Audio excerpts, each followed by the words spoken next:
नमस्कार दोस्तों, कैसे हैं आप सब। तो मैं आपके लिए लेके आ गया हूँ अपनी एक शानदार स्टोरी। दोस्तों प्लीज़ इस वीडियो को लाइक, सब्सक्राइब और शेयर करें। दोस्तों, आपका इस वीडियो का टारगेट है 10 सब्सक्राइबर और 10 लाइक। यदि आप इस वीडियो पे अधिक से अधिक सब्सक्राइब और लाइक करते हैं तो ही मैं आपके लिए अगली वीडियो लेके आऊँगा। तो प्लीज़ यदि आपको ये वीडियो पसंद आती है तो लाइक और सब्सक्राइब ज़रूर करें। तो हम वीडियो को शुरू करते हैं। पुनर्जन्म भाग 1, अधूरी यादें। अर्नब यूनिवर्सिटी में पढ़ने वाला एक लड़का था। उसे हर रात एक सपना आता था और सपने में उसे एक पहाड़ी गांव, उसमें मंदिर और घंटियां सुनाई देती थी। उसे हर रात एक लड़की की पुकार और वह लड़की की परछाई देखता था। उस आवाज़ को सुनकर उसे नींद नहीं आती थी, क्योंकि उस आवाज़ में किसी का वादा और उसके साथ रहने की यादें उसे सताती थी। वह लड़की उसे बार बार कहती थी कि अगली बार हम जब भी मिलेंगे तो कभी अलग नहीं होंगे। वह इस चीज़ से बहुत परेशान हो गया था। इसके कारण वह रात भर भी सो नहीं पाता था।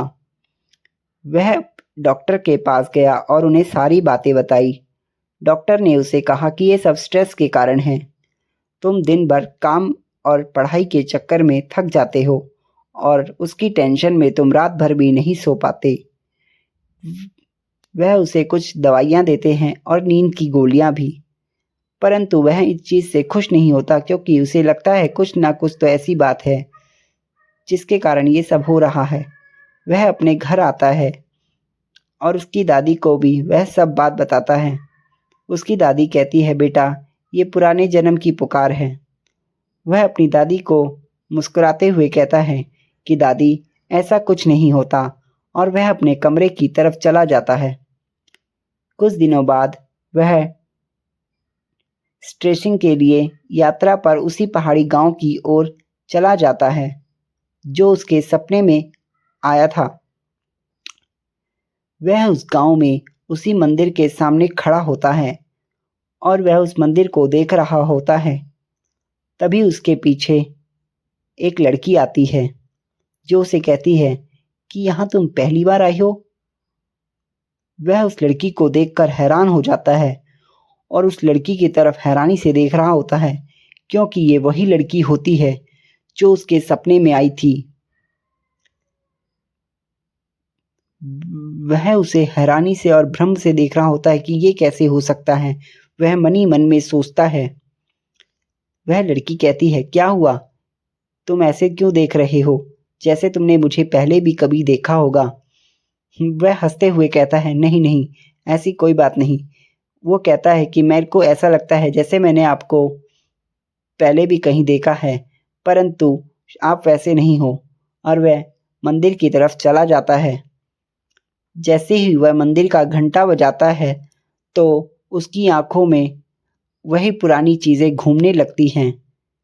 वह उस मंदिर की यादें, उस मंदिर में बजी घंटियाँ और आग दिखाई देती है, और उस आग में जलती हुई मीरा उसे बार बार दिखाई दे रही होती है, और उसका वादा कि हम जब भी मिलेंगे तो साथ रहेंगे।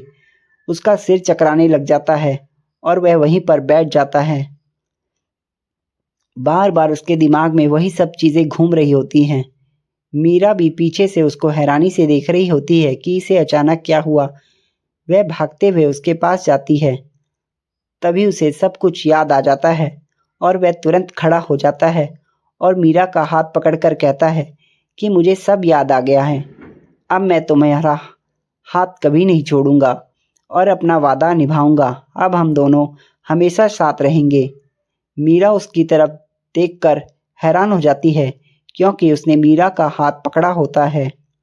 मीरा गुस्से में उसके मुंह में जोर से तमाचा मार देती है और कहती है, तुम ये क्या कर रहे हो, मैं तो तुम्हें जानती भी नहीं, और तुम्हारी हिम्मत कैसे हुई मेरा हाथ पकड़ने की। वह मीरा को अपनी जेब से अंगूठी निकालकर दिखाता है कि हम दोनों पहले भी मिल चुके हैं। ये देखो, जो तुम्हारे गले में लॉकेट है, ये अंगूठी भी उसी तरह की है।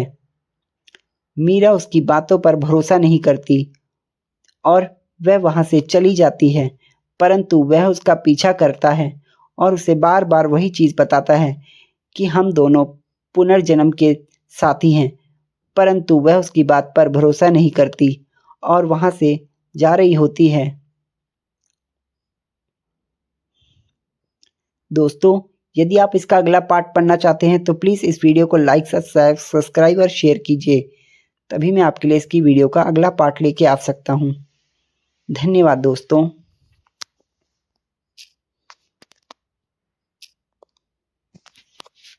Talk back on. Don't save. Cancel. Don't save.